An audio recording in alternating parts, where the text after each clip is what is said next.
Assalamualaikum warahmatullahi wabarakatuh. Salam sejahtera buat kita semua. Bertemu kembali kita di seri kuliah perioperatif dengan topik Basic Mechanism of Thyroid Problem bagian yang kedua. Di bagian kedua ini kita akan membicarakan tentang berbagai basic mechanism dari kelainan produksi hormon tiroid. Berdasarkan fungsinya, maka kelainan dari produksi hormon tiroid dapat dibagi menjadi dua, yaitu hypothyroidism dan hyperthyroidism.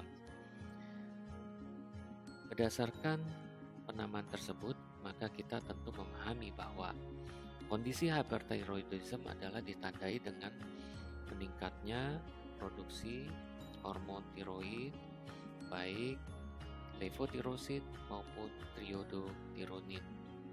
Sementara kalau hypothyroidism artinya terdapat penurunan produksi hormon tiroid baik levotirosid maupun triiodothyronin. Nah, mari kita bicarakan lebih lanjut tentang hypothyroidism. Jadi sekali lagi, hypothyroidism adalah kondisi di mana kelenjar tiroid gagal untuk menghasilkan hormon tiroid yang dibutuhkan oleh tubuh. Nah, berdasarkan fisiologi tentu kita memahami bahwa produksi hormon tiroid pada kelenjar tiroid itu terjadi karena adanya mekanisme regulasi yang berasal dari poros hipotalamus, pituitary, dan tiroid.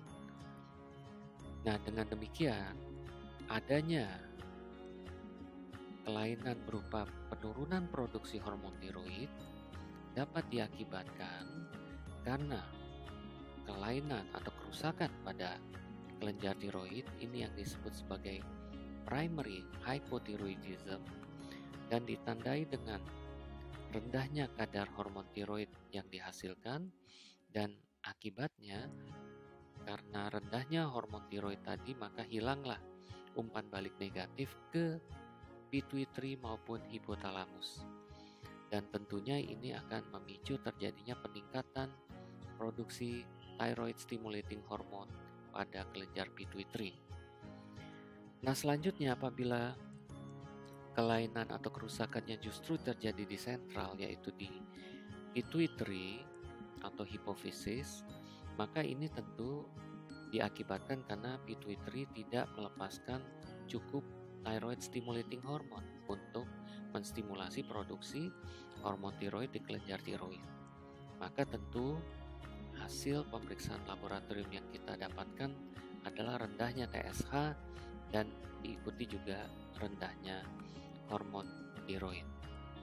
Nah, ternyata bisa juga terjadi kelainan di hipotalamus, yang dimana hipotalamus ini seharusnya melepaskan tirotropin releasing hormone untuk memicu lepasnya thyroid stimulating hormone di pituitary.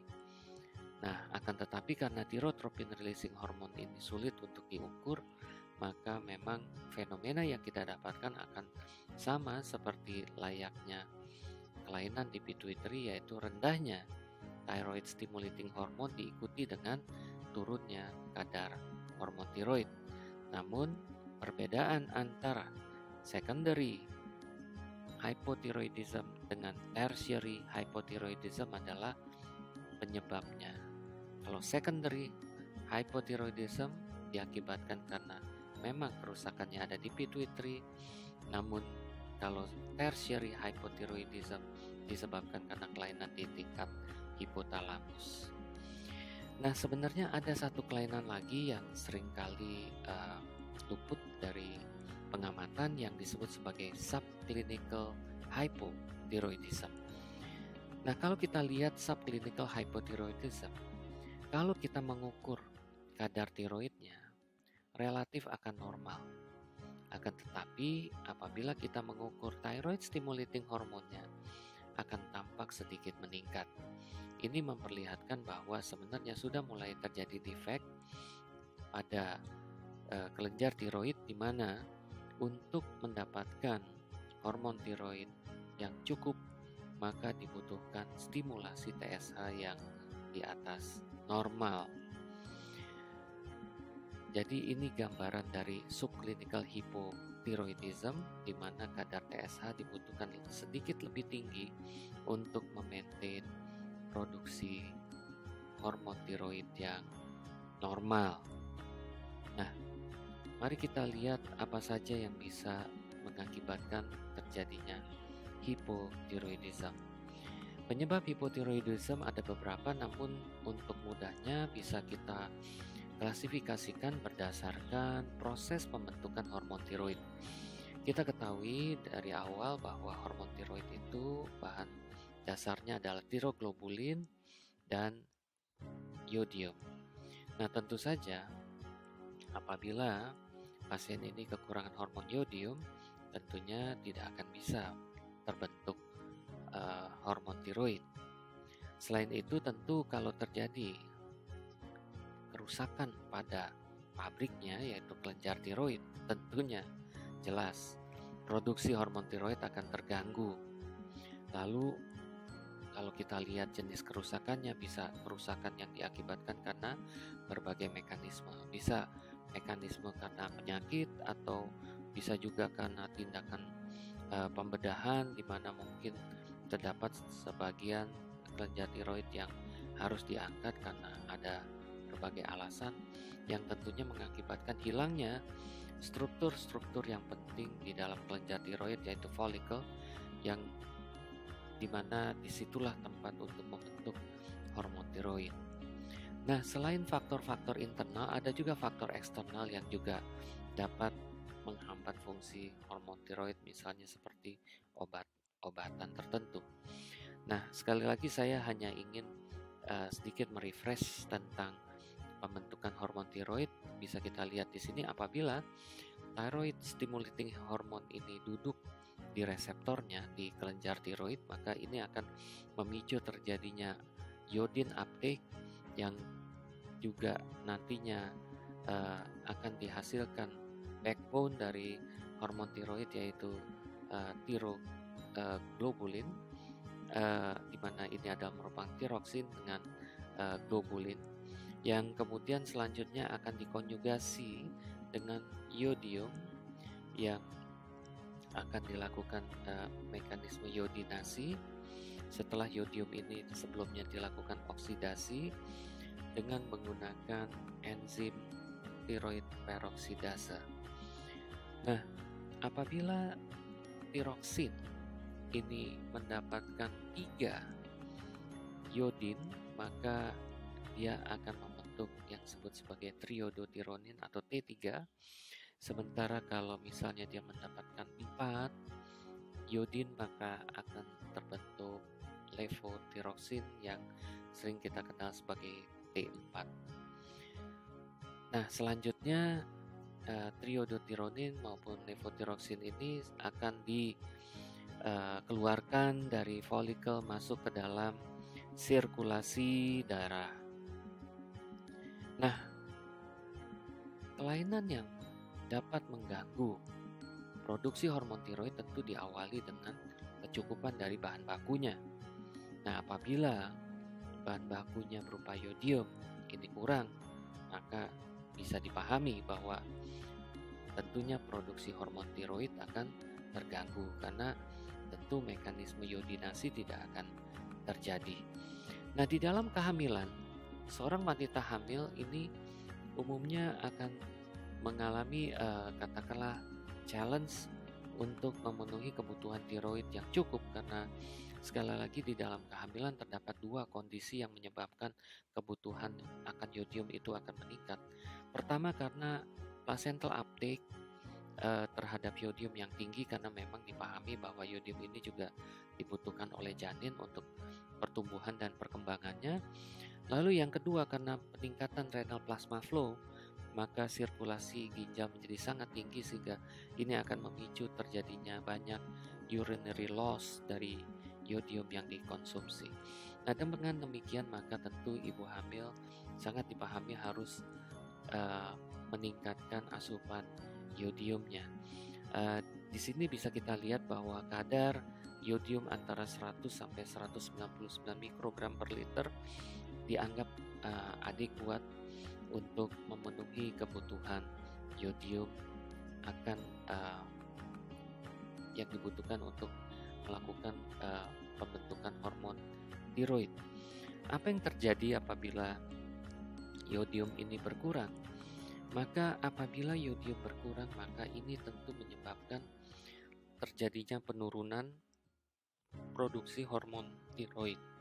Dan penurunan produksi hormon tiroid ini akan menghilangkan atau mengurangi mekanisme umpan balik negatif ke sentral dan menyebabkan pituitary akan melepaskan thyroid stimulating hormone untuk induce thyroid gland ini untuk lebih banyak menghasilkan hormon tiroid. Nah, akibat pengaruh dari TSH yang terus memacu kelenjar tiroid untuk menghasilkan hormon tiroid yang lebih banyak, ini akan membuat terjadinya pembesaran dari kelenjar tiroid.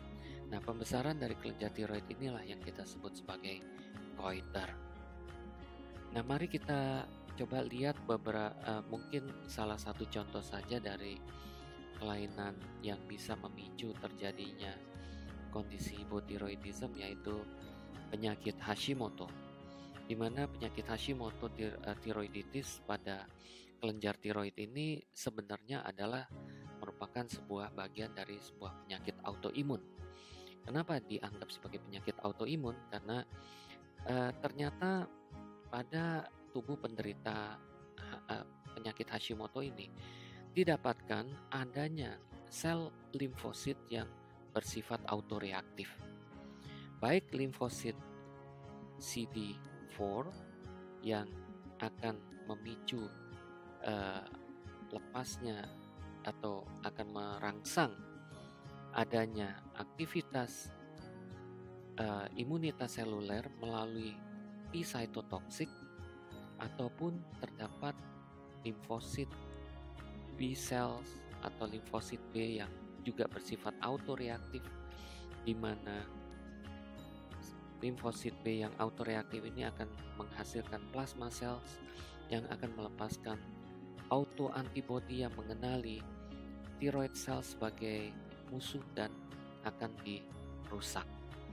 Kombinasi aktivitas imunitas seluler dari T cytotoxic maupun plasma cells yang melepaskan autoantibody ini akan memicu kerusakan sel-sel pada kelenjar tiroid yang berakibat pada terjadinya penurunan produksi kelenjar tiroid, jadi hormon tiroidnya akan menurun. Apa saja antibodi yang bisa kita temukan? Pertama adalah antibodi tiroid peroksidase atau antibodi yang bersifat anti terhadap enzim tiroid peroksidase, lalu antibodi yang bersifat anti tiroglobulin, dan kemudian antibodi yang akan mengikat TSH receptor blocking antibody. Nah, khusus untuk antibodi yang menekan produksi atau bukan menekan tiroglobulin, tentu dipahami bahwa apabila terdapat antibodi yang mengikat struktur tiroglobulin, tentu tidak akan bisa terjadi pembentukan hormon tiroid, karena struktur tiroglobulin itu yang tentunya bagian dari tirosin tadi tentu akan dilakukan iodinasi, dan apabila terdapat antibodi yang mengikat tentu tidak akan terjadi konjugasi. Begitu pula apabila terjadi mekanisme gangguan oksidasi dari yodium, di mana ini tentu akibat kerjanya antibodi terhadap enzim tiroid peroksidase atau kita kenal sebagai anti-TPO. Nah, anti-TPO ini tentu menyebabkan terjadinya gangguan oksidasi dari yodium yang juga berujung kepada gangguan mekanisme iodinasi. Jadi anti TPO maupun anti tiroglobulin jelas akan mengganggu terjadinya pembentukan hormon tiroid. Selanjutnya, antibodi yang bekerja pada reseptor thyroid stimulating hormone ini akan bekerja memblok dari thyroid stimulating hormone, karena kita tahu bahwa thyroid stimulating hormone ini sebenarnya adalah reseptor yang dibutuhkan untuk menginisiasi aktivasi dari produksi hormon tiroid di kelenjar tiroid.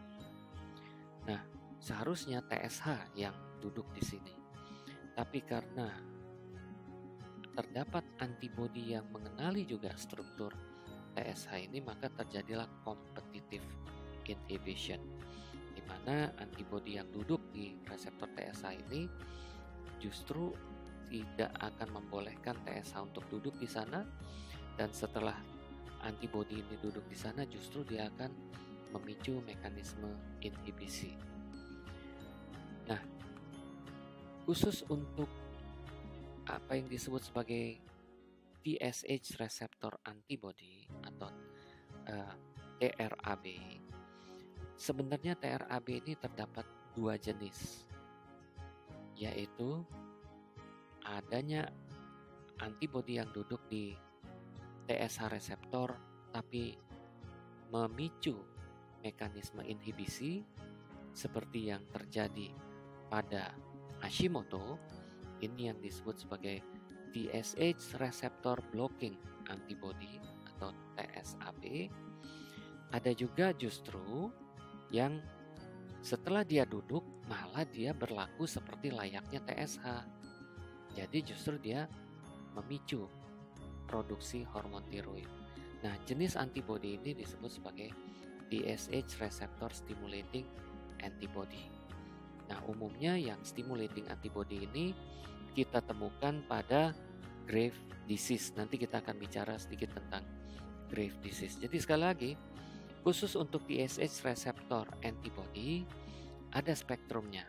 Yang pertama adalah yang melakukan inhibisi yang kita sebut sebagai TSH receptor blocking antibody. Lalu yang satu lagi adalah stimulasi justru yang kita sebut sebagai TSH receptor stimulating antibody. Nah, setelah kita memahami konsep dari penurunan produksi hormon tiroid pada kondisi hipotiroidism, tentu kita ingin mengetahui kira-kira apa saja gejala yang akan ditimbulkan akibat adanya penurunan hormon tiroid tadi. Nah, bisa kita lihat di sini bahwa kalau di sisi kiri saya bisa memperlihatkan apa efek hormon tiroid secara normal pada berbagai jaringan dan organ tubuh. Maka akibat penurunan produksi T4 dan T3 jelas sekali akan terdapat berbagai kondisi seperti rambut rontok, lalu sulit untuk berpikir jernih, jelas kelenjar gondok akan membesar, frekuensi nadi cenderung lebih rendah, dan yang paling sering kita temukan adalah fatigue, di mana kelihatan penderita hipotiroidism ini cenderung gerakannya lebih lambat, dan juga biasanya dia tidak bisa berada di temperatur yang sejuk atau dingin karena kemampuan tubuhnya untuk mengenerate panas tubuh sangat-sangat terbatas. Dan akibat aktivitas yang rendah dari pasien hipotiroid biasanya seringkali terjadi circulus vitosus dengan peningkatan berat badan. Tidak jarang pasiennya cenderung akan overweight, bahkan mengalami obesitas. Seringkali terjadi memory problem dan juga sering mengalami keluhan sulit buang air ke belakang, sering mengalami depresi dan lain sebagainya.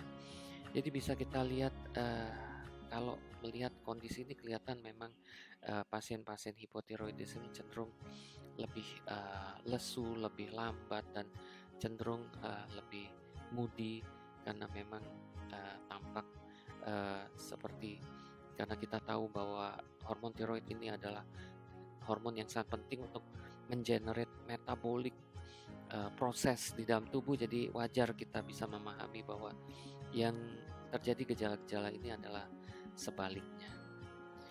Nah, apa yang terjadi pada kondisi kehamilan apabila seorang ibu hamil mengalami kondisi hipotiroidism? Nah, pada ibunya jelas sekali kondisi hipotiroidism dapat memicu berbagai komplikasi obstetris seperti preeclampsia, lalu juga placenta abruption, dan hati-hati juga cardiac dysfunction. Sementara pada bayinya jelas sekali hati-hati kemungkinan adanya small birth weight, lalu juga adanya stillbirth.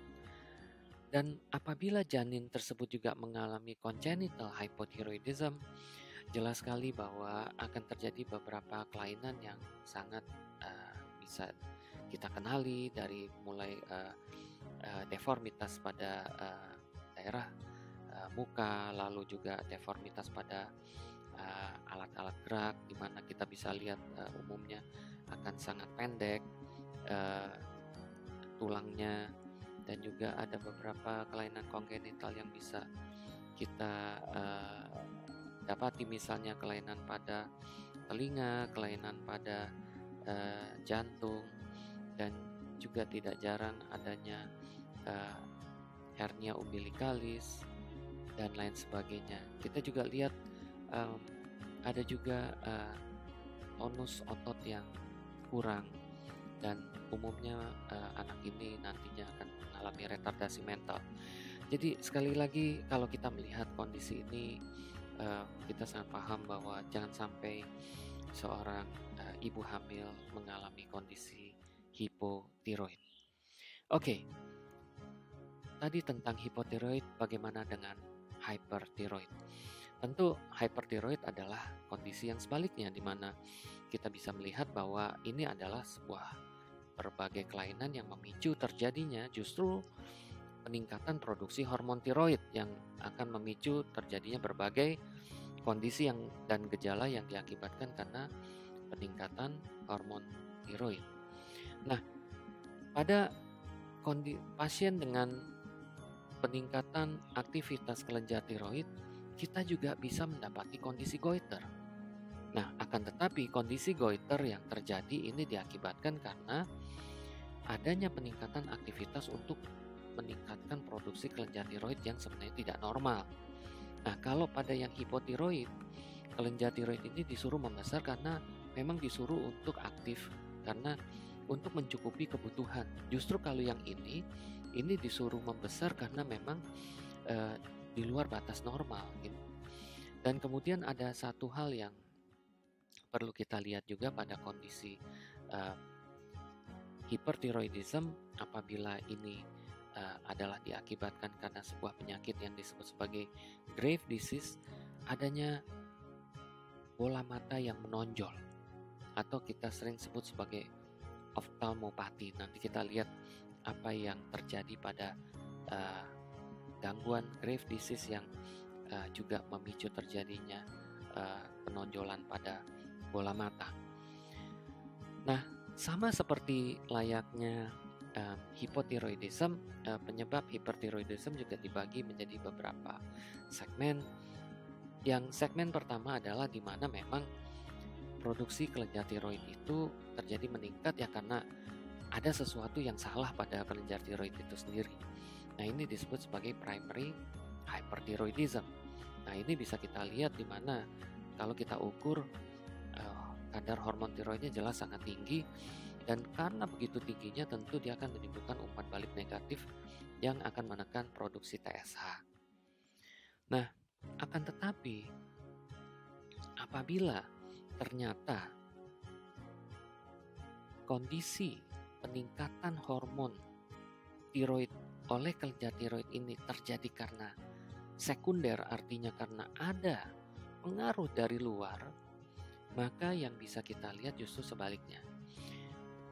Kalau kita sebut secondary hyperthyroidism, ini merujuk kepada bahwa sebenarnya kelenjar tiroid itu normal, cuma dia disuruh untuk melepaskan hormon tiroid yang sangat tinggi, berbeda dengan yang primer tadi. Nah, salah satu yang menyebabkan secondary hyperthyroidism adalah adanya pelepasan TSH yang berlebihan dari pituitary. Nah, ini yang disebut secondary hyperthyroidism. Nah, ada juga ternyata seperti kondisi hypothyroidism, ada juga subclinical hyperthyroidism. Nah, ini bisa kita lihat clue-nya adalah jangan melihat hormon tiroidnya. Hormon tiroidnya sebenarnya relatif normal, tapi coba kita lihat. Sebenarnya sudah mulai ada penekanan pada TSH. Sudah mulai ada umpan balik negatif yang berlebihan pada TSH. Maka kita bisa lihat TSH-nya rendah. Nah, oleh karena itu apabila kita ingin men-screening adanya kondisi hipotiroid atau hipertiroid, maka yang paling mudah adalah mengecek kadar TSH-nya. Karena apakah ini over, apakah ini subclinical, tetap apabila kondisinya hipotiroid pasti TSH-nya di atas normal. Kalau ini adalah hipertiroid, TSH-nya pasti di bawah normal.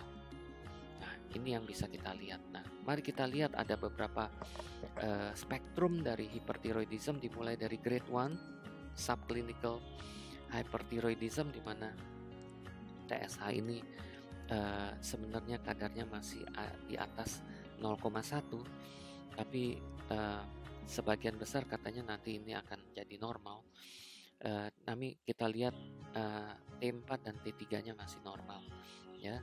Nah, lalu kemudian kalau kita lihat yang grade 2 subclinical ataupun yang overt atau yang hanya naik T3-nya ada, atau kita sering sebut T3 thyrotoxicosis, jelas kadar TSH-nya sudah di bawah 0,1 unit per liter, ya.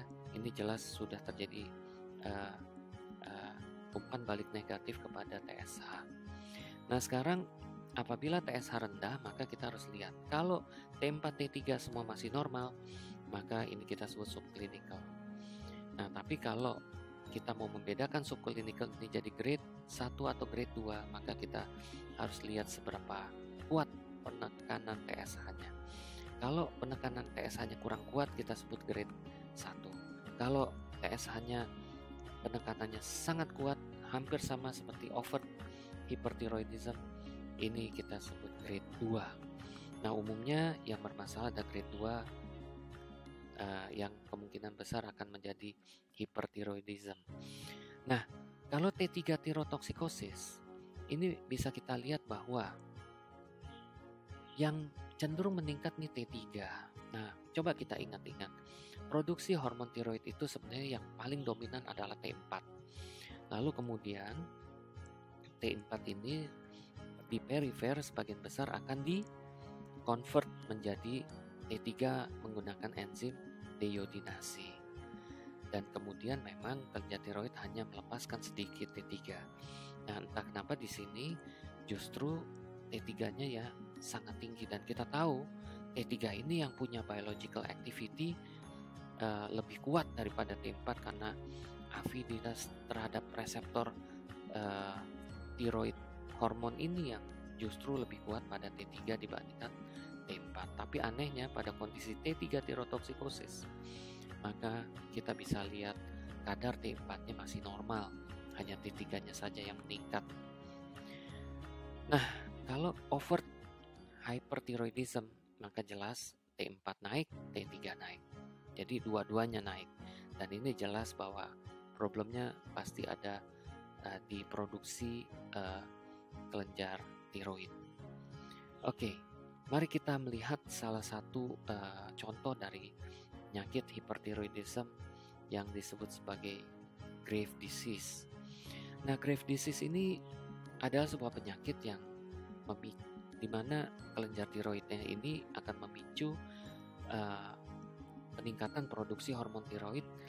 Nah, tapi diakibatkan karena adanya sebuah antibodi yang duduk di TSH reseptor. Nah, seperti saya katakan tadi, antibodi yang duduk di TSH reseptor itu bisa bersifat stimulating atau blocking. Nah, sekarang yang duduk di sini adalah jenis TSH reseptor antibodi yang bersifat stimulating. Jadi dia bekerja layaknya seperti TSH. Nah, karena antibodi ini tidak dikendalikan berdasarkan umpan balik negatif, maka apabila antibodi ini cukup banyak dan menduduki reseptor TSH, maka jelas dia akan meningkatkan produksi hormon tiroid yang luar biasa. Nah, inilah yang disebut sebagai Graves' disease. Nah, peningkatan produksi hormon ini tentu akan memicu berbagai perubahan seperti peningkatan iodine uptake, protein sintesis, dan juga tentu kelenjar tiroid ini akan membesar karena stimulasi yang terus-menerus. Nah, kalau kita ingin tahu lebih detail kira-kira thyroid stimulating antibody apa yang duduk di sana, di sini ada dikenal beberapa jenis thyroid stimulating antibody yang duduk di sana. Pertama adalah long acting thyroid stimulator atau sering disebut sebagai LATS. Lalu thyroid stimulating immunoglobulin, sering dikenal sebagai TSI. Lalu thyroid stimulating antibody tadi kita sudah kenal, dan juga TSH reseptor antibody atau TRAP. Nah, ini ada berbagai istilah yang digunakan untuk antibody yang duduk pada TSH reseptor. Nah, seperti saya janjikan tadi, umumnya pada Graves' disease bukan saja temuan klinisnya yang paling patognomonik adalah pembesaran kelenjar gondok yang ditandai dengan symptom and signs yang merujuk kepada gejala hipertiroid yang sebentar lagi akan kita bahas. Tapi yang paling terkenal adalah adanya penonjolan bola mata atau kita sebut sebagai Graves' ophthalmopathy. Nah, kenapa ya kok bisa bola mata itu menonjol? Nah, ternyata dengan adanya antibodi yang mengenali TSH reseptor, ternyata ada cross reactivity dengan TSH reseptor yang juga ada pada sel-sel fibroblast yang berada pada daerah di belakang bola mata. Nah, akibatnya terjadi berbagai mekanisme berupa terjadinya peningkatan multiplikasi dari sel-sel fibroblast itu, lalu kemudian terdapat produksi mukopolisakarida yang akan mengabsorb cairan ke sana sehingga tentu ukuran fibroblast ini akan menjadi besar. Begitu juga kita lihat otot-otot ekstra okuler juga akan menebal, jaringan lemak juga akan meningkat, lalu akan terjadi peningkatan juga connective tissue, sehingga akibatnya jaringan ikat di belakang bola mata itu akan membesar dan mendorong bola mata seperti terkesan bola mata ini seperti mau keluar. Nah, inilah yang menyebabkan terjadinya gejala seperti adanya bola mata yang menonjol. Nah, gejala-gejala lain dari hipertiroidism tentu sedikit terbalik dengan hipotiroidism. Tentu orangnya akan kita lihat lebih seperti hiperaktif ya. Lalu kita bisa lihat adanya palpitasi atau justru heart rate-nya akan tinggi. Lalu peningkatan aktivitas simpatis ini jelas sekali. Kita bisa lihat terjadinya tremor, dan kemudian karena memang badannya metaboliknya sudah sangat tinggi, maka dia tidak tahan panas ya, heat intolerance, dan orangnya menjadi sangat-sangat tidak tenang ya, unrestless ya, jadi seringkali mengalami gangguan tidur. Nah, ini terbalik karena orangnya seperti hiperaktif, maka biasanya dan metabolic rate-nya tinggi juga bisa kita sebut weight loss ya. Karena metabolic rate-nya sangat tinggi, maka tentu oksigen demand meningkat dan tentu akan terjadi peningkatan pernafasan, sehingga tentu kita bisa lihat shortness of breath, sering terjadi diare, peningkatan nafsu makan, juga terjadi keringat, ya orangnya cemas dan lain sebagainya, seperti hiperaktif ya. Jadi kebalikan dari hipotiroidism. Nah, apa yang terjadi apabila kita temukan pada kondisi hamil?